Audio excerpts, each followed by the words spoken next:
Hey guys, welcome back to the channel. Today we are going to start where we left off in the last video. So I am going to be assembling majority of the engine in this video. As you last saw, I took the barbell out from the rear of the engine and we're going to be starting off with that. But before then, today I'm missing some parts, so I'm not going to be able to complete it, but we're going to get as far as we can. So with that said, I am going to put the new barbell in, rear main seal, get the cover back on. Then we will put the engine back on the stand, flip it over. I'll start messing with the oil pickup tube down here on the bottom. So I have a different oil pan, so I can't use the stock tube anymore.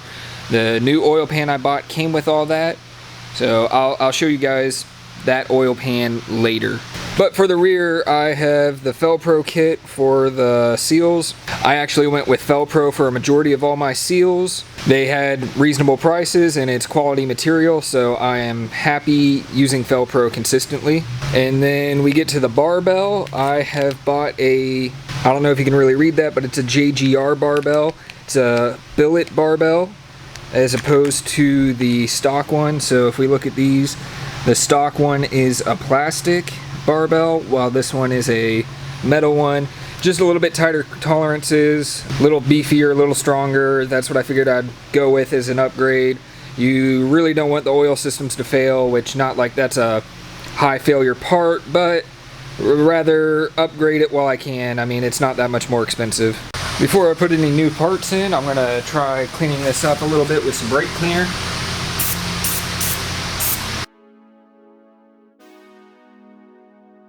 So what I'm doing is I'm looking in where the barbell goes in, because it is a press fit. You do not want any debris in there.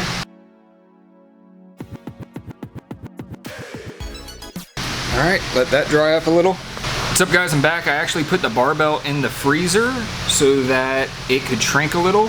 So we're going to try this again. So lube it up with WD-40 or engine oil, whatever. Now let's try putting her in. Ooh.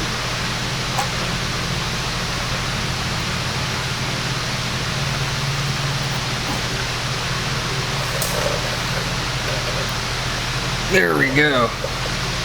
Went in a heck of a lot easier that time. And that's how it's done.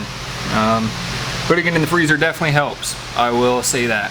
Next I'm going to scrape all the mating surfaces for the cover. That way we can have a nice clean smooth transition, get all that buildup off.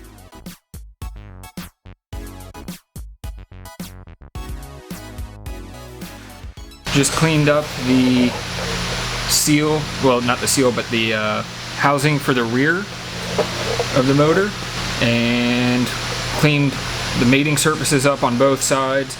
I already have the new gasket on this one, and we're going to go ahead and put it on.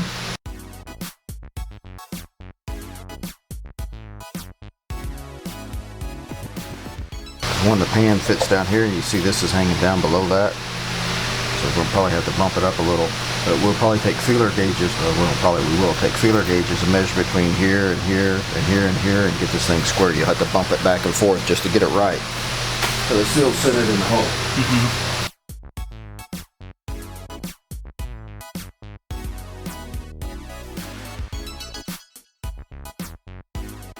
Okay, so we take the feeler gauges and put it between the shaft or the crankshaft sealing surface and the surface that the seal rides in.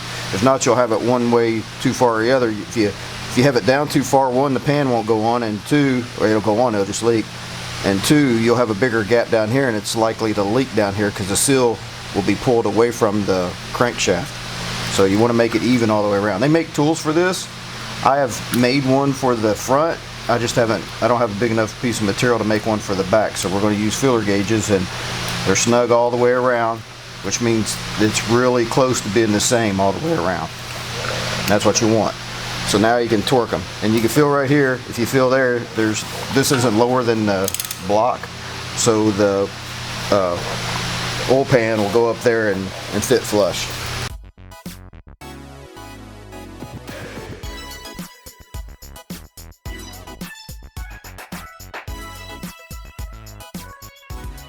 Got the cover on. Now we just need to put the actual seal on. Alright, so the seal came with the little plastic piece to help align it. And ironically, we found a 4-inch piece of PVC pipe, and that fits over the seal perfectly. So we're going to put the PVC pipe on the seal and then a block of wood across it so we can hit it in the middle to press it on more evenly all the way around. Well, that made that very quick and easy. And it looks like it's flush all the way Yes. all the way around. I'm going to say I would never believe that if I didn't see it. But there we go. Easy as that, just a 4-inch piece of PVC pipe and you can put your rear main seal on. Alright guys, we got everything on the rear. I didn't put the flywheel on, I forgot to do that. I can do that later, that's really not that big of a deal. I'm going to go ahead and wrap it up today. I'm going to go ahead and cut it to tomorrow where we're going to make more progress on the engine. What's up guys, we're back for the second day of assembling the engine. Left off yesterday with just putting the rear seal on, rear main seal. That was the last thing we did. And we're going to continue to work forward. So I'm going to go ahead and flip the engine upside down so we can take the oil pickup tube off, oil pump, which is on the front, and the timing chain. That way we can go ahead and get the cam out. After that, there's not really much we can do. I'm still waiting on parts to come in. Technically I can put the new cam in, but I can't retain it because I'm waiting on the cam retention plate, essentially is what it is. I'm waiting on that to come in. I got a new one coming, so can't really do much. I might work on the trunnions, but we shall see. In here is one of the pieces that I am really happy to have gotten. It is the Holley 302 TAC 1 oil pan. So as you can see, the box has been opened before. I actually got this on Facebook Marketplace and I got a really good deal for it. I got this whole oil pan with the oil dipstick tube and dipstick for $250, which is a really, really good deal.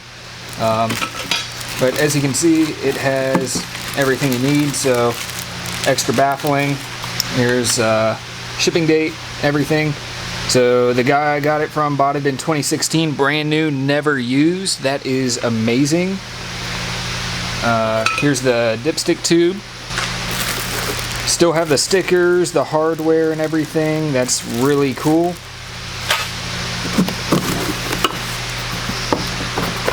Open it up a little here. This is the pickup tube. Replacing the stock pickup tube with this one. When you have different oil pans, there's going to be different heights, and I'll show you that here when I actually show you it on the bottom of the engine.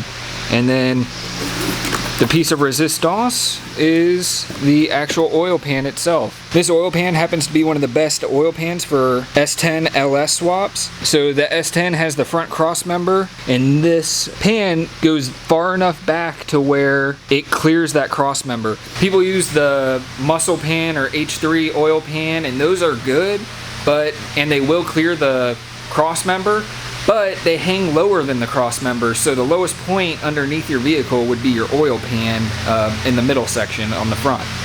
And you don't want that. This oil pan is actually shallow enough in depth where it won't hang below the cross member. And that's really good. You don't want it to hang lower. This is the best option. I got a really good deal on it and it's gonna fit in great. I'm just really happy about that. So just as an example, I laid the new pickup tube next to the old one while it's still mounted. The mounting locations are at the same plane pretty much. And just look at the difference. That's a couple inch difference, about a 3-inch difference over the stock pickup tube. Pretty crazy how big the difference is, and that is why you can't run the stock oil pickup tube. You have to run the new one that came with the oil pan, just because the oil pan's shorter and you want it to still pick up oil from the bottom without going through. There we go. Got the pickup tube off. Now we're gonna take the oil pump off. I did buy a new oil pump and that is on the way as well. Now to take the timing chain off.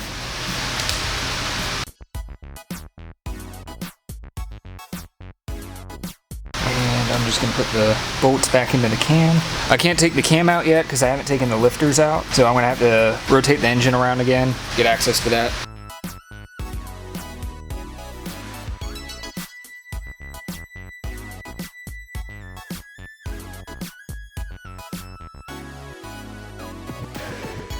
Alright, now I'm going to take the retainer plate off for the cam. Once I get that off, I should be able to pull the cam out.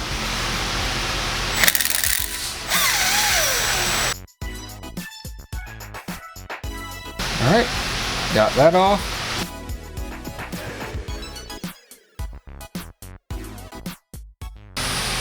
There it is. So with the cam out, I'm going to go ahead and end it there today. I did do a little bit more work after pulling the cam. I started sandblasting the front timing chain cover. I started sandblasting that because that is also getting powder coated along with the valve covers and the valley pan. So all of those are getting powder coated. I need to get that prepped for that because that's, once I get the cam in and all that timing chain, oil pump, all that in, next we'll be putting that on, so I'm going to have to powder coat here soon, and I need to get that done. But with that said, we're going to end it for the day. I will see you next day I come out and work. Back for another day. As you guys can see, I finished powder coating all the covers, so the valley pan cover, the valve covers, and the timing chain cover. They all came out really good. They matched the truck very well, which I was hoping that they would. I used a swatch to get the colors to match. Came out very well. Now we are pulling the timing chain gear off using a 2-jaw puller, which he just did all this stuff on his engine. What we're getting ready to do is put the cam in, oil retention plate on, timing chain gears, oil pump, and then the timing chain cover. And that's pretty much it. Here's the cam I decided to go with. I don't think I've shown this before. It is a Texas Speed and Performance cam. So let's go ahead and open this up. And here it is.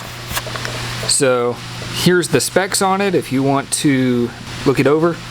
But it is a bald eagle cam. So if we pull this out, you can see right here it is a bald eagle cam. You can see the bald eagle laser engraved into it along with the TSP logos and some other information. So really cool. I'm excited to put it in. Alright, so we need to put some bolts in here so you have something to grab onto and hold it with while you put it in. Alright, there we go. So Start that in there. he went ahead and put some engine assembly lube in. Go down. There you go. You get the first one in and stop, or the second one. Get that one in. Just using the Lucas oil. Lucas oil, high performance. You can also use SDP. These cams you don't have to run the brake in because they're roller cams, so you don't have to use the other type. There you go.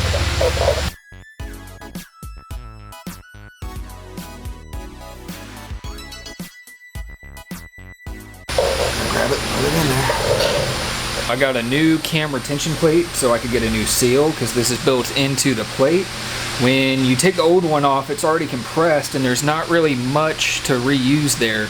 I mean, you could reuse it, but it might leak, so... And that's your oil pressure. So if it's leaking from one side to the other, you're losing oil pressure to the top of your motor. Which is bad.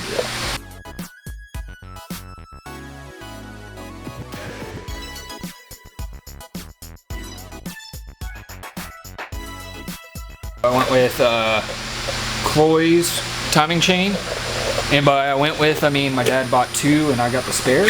Took a little of that Lucas assembly lube and put it on the inside. You can see it right there. So yeah, there's a keyway on the crankshaft. It's right on the bottom for me.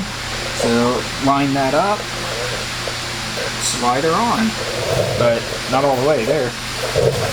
So this is a jig my dad made. Essentially it's just a socket with a bolt running through, and you take the impact and that'll push it all the way in. How far in or all the way? Till it bottoms out.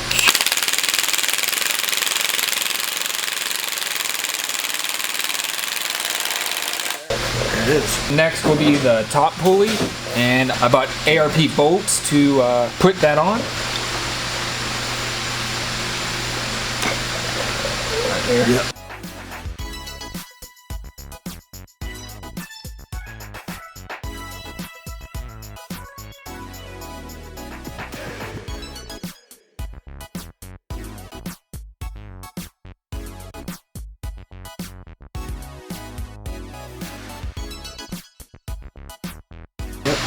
There you go. That way you know it's centered on there. There's a little play in it, and you want it completely centered, so you put the 1/1000 shims in them.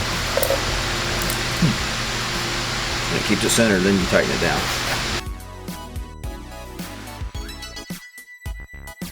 I went with Velcro gaskets. I did that on everything pretty much for the whole truck. So go ahead and cut it open. It comes with everything you need, and then some. It comes with your water pump mounting, sealing ring, oil pump inlet tube, crankshaft front seal. So, I mean, that's pretty much everything you need for the front as far as gaskets go. So before we put the front cover on, we're gonna put this circular ring of nylon that my dad machined in the lathe. What you do is you hammer it on in here, and then that will center the timing chain cover on the crankshaft. That way you know it's gonna be perfectly center when you go to put your front seal on.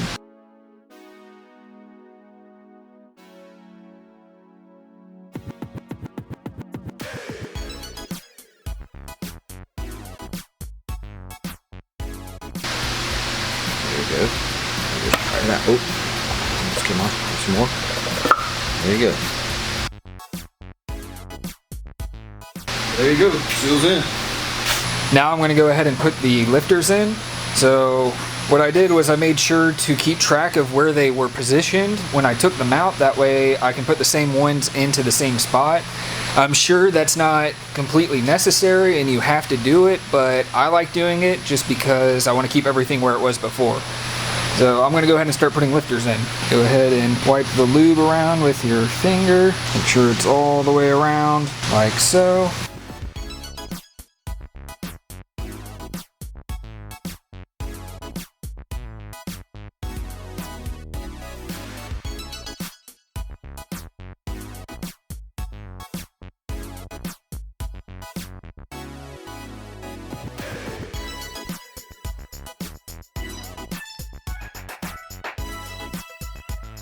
Alright, this is where I'm going to wrap it up today. I should be getting the heads back from Texas tomorrow to put on. Once I do that, it's really going to start looking like a complete engine. I will see you guys tomorrow. Alright guys, I got two boxes here that should look familiar. As you can see, TSP right here, these would be the heads that came back from Texas Speed and Performance. So I'm going to go ahead and open them up and show you guys what's inside.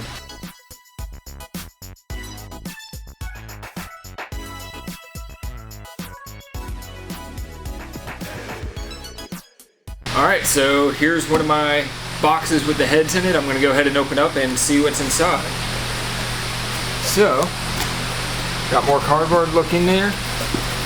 First thing we have is a shirt. They actually did see me a PRC shirt, so I got this more along the lines because I had the 3 studs removed from the head. They ended up being $30 each, 30 times 30, $90 just to get 3 studs removed from the head because I had 3 exhaust bolts. I guess they're bolts, not studs, but I had 3 exhaust bolts that broke into one of the heads. This wasn't opened by them, this was sealed when I got it. Now if we move this paper, there you go, you can see the big money item right there, the heads. This is what a set of heads should look like. It looks so much better than what I had on the truck. One, in just how clean it is. Once I pull these out, you'll be able to see what all they did to the heads that is worth getting them CNC ported and polished. I took the heads out the box and here's what the backside looks like, and it just looks so good. It's so clean. Everything looks really nice. You can see with the 5.3 heads, they put the big valves in them, so they bored it out bigger to put the big valves in, exhaust and intake. And it just looks so good. Yeah, so you can see the markings where they had the CNC work done on it, and it just looks really good. They also put the new springs on. So when I ordered my cam, I bought the springs to go along with it because you need bigger springs to go with it. They put those on. I don't have the tooling here to put springs on, so I sent those with the heads when they went and got done. You can also see they engraved the PRC logo into the side, and everything just looks really well done. I'm happy about it. For installation of the heads, I bought a set of ARP head bolts. I didn't want to get the studs, I wanted the bolts, so I got the bolts, and that's what's going to be going in.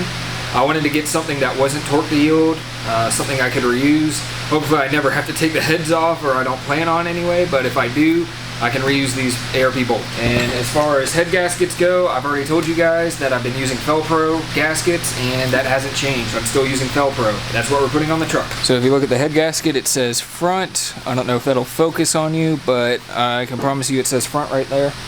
So we have our guide pins in. Just stick this right over top of it. We already cleaned the surface.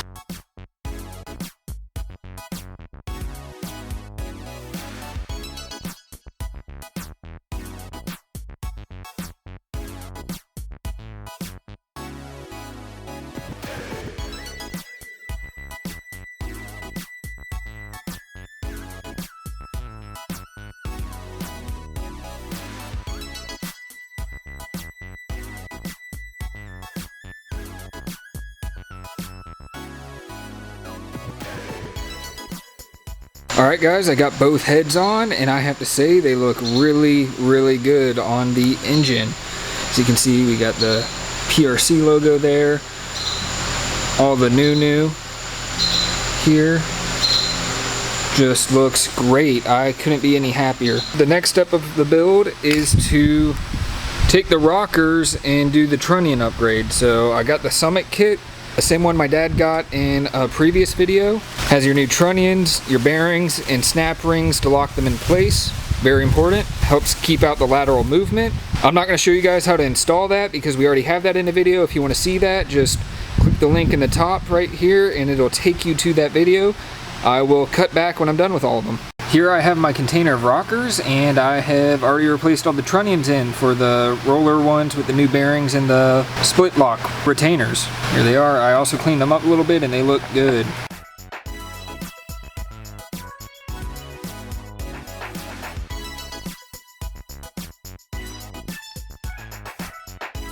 Now we're going to put the rockers on. So if you do the trunnion upgrade, you need to look on each side. There will be a countersunk side like this.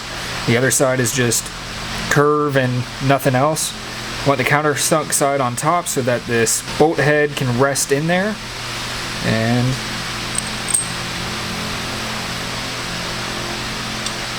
push it on, and I like to start each one.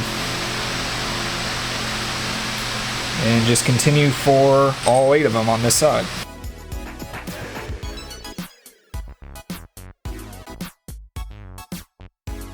So what he wants to do, he's going to torque all these. What's the torque spec? 22 foot-pounds. 22 foot-pounds.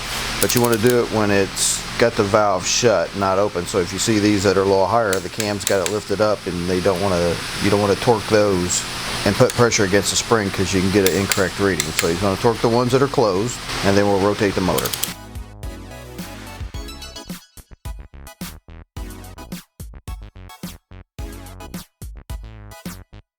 Alright, so there they are. I'll show you. Open and close like they're supposed to. There you go. Okay, so now I have all of the rockers on both sides. So there's the first side. Here's the second side. Got them all on. My dad is tapping all the holes for the bolts that go into the valve covers. I am getting ready to put my valve covers back on, so they're over there, as you can see. Come back over here. I cleaned the bolt heads off on them, nothing else really. I have the Felpro kit that I'm going to use for putting all the gaskets on, and it also came with the new grommets that go on the bolts. So I'm going to go ahead and put those on and then put the valve covers on. And there we go. Got the gasket on.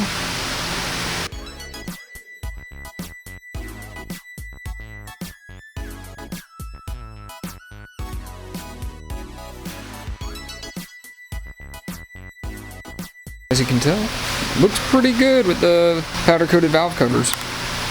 Next will be the oil pan. Alright, so we ground it down a little on the pickup tube, and now it fits in there snug. That will allow for the 2-bolt flange to work and secure it from both sides, so you're not having all the torque on one side. When you get this in there, there's a good chance this bolt will fall out of the socket, so I'll put a piece of paper in there just to kind of hold it in until I can get this plate on. Because if you drop it, then you basically, if you can't fish it out with a magnet, you have to take the whole front cover back off. Not what we want to do. Have the baffle to put on the oil pan. So slide in there. Bada bing. Alright, so I have that done. Time to put the oil pan on. Alright, so we're getting ready to put the oil pan on in the gasket. Obviously the gasket first, but before that we put some black RTV in the four corners where the front and rear covers are and meet the block. That way when we go to put the gasket on, we can make sure that we have all the nooks and crannies in between that are filled. That way we don't have any leaks.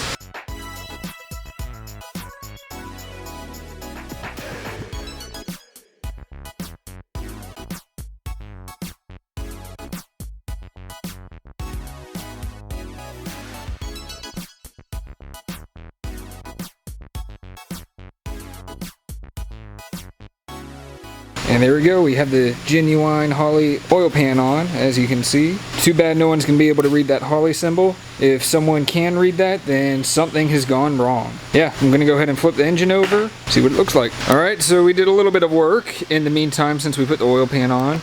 We got the oil fill tube, the oil dipstick on. Come around to the other side. We started putting the boot in and the check valve for the intake. PCV. Yeah, the PCV check valve and everything. So as you guys may see, I did go out and buy a new intake. I purchased a used intake off Facebook Marketplace. This is a Trailblazer SS intake, also known as a TBSS, short for Trailblazer SS. And yeah, so these are one of the best factory intakes that GM has ever made for an LS engine as far as the truck motors go, and 6.0, 5.3, 4.8, all of those. Best intake. Basically anything cathedral port, this is the best intake from the factory. So I picked it up. And one of the reasons is the throttle body. The throttle body is bigger on that than it is on a regular truck. Yes, so one of the reasons is the throttle body. It comes from the factory with a 90 millimeter throttle body as opposed to a 78 mil on the other intakes for the trucks. Well, if we come over to this side, you can see that it is a drive-by-wire throttle body. So the computer harness and the engine I had came with drive-by cable. I want to stick with drive-by cable. I like the feel better. So we got to ditch this throttle body. But on the bright side, I got a new throttle body, which will look a lot better than this janky looking electronic one. If we open this up, you can see that there is a nice fresh throttle body in here. Let me grab that. Here we go. It is a 92 millimeter throttle body, so it's 2 millimeters larger than the stock one. It is a Speed Engineering 92 millimeter throttle body. It's one of the best budget-friendly throttle bodies on the market. From what I found, it was a little over $100. I'll put the exact price down about here. But yeah, big, massive throttle body, 92 millimeters. It looks so much better, and I'm gonna go ahead and put it on just because I can't stand seeing this on the intake. And just to let you guys know, the intake's not bolted down. I just have it sitting on top for test fitting purposes and to make it look as complete as my dad's over there. As you can see, his looks pretty complete compared to mine. He doesn't have his intake bolted down either. But yeah, so I'm gonna go ahead and throw the throttle body on, and yeah. There we go, and got that thing on. Nasty in there. It is nasty. I'm gonna need to clean that out. Yeah. It is pretty nasty, but we will clean all that out later. We're just putting the throttle body on now. The guy you bought it from did say he cleaned it out first. He did.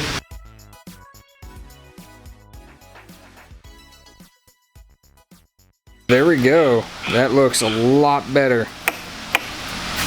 Get wide open throttle with it, you know. Throttle body came with the throttle position sensor and the idle control module. Idle air control, something, you know. It came with both of those sensors, so that's really cool. All that came in for that price, really reasonable price, and it just looks significantly better. And they do sell a bracket to put hook the cables up, since this didn't have the brackets for the cable. Yeah, so I'll show you guys that at a later date, but it did come with a bracket to hold the throttle cable and the cruise control cable, which is pretty cool. I'll show you guys that later though.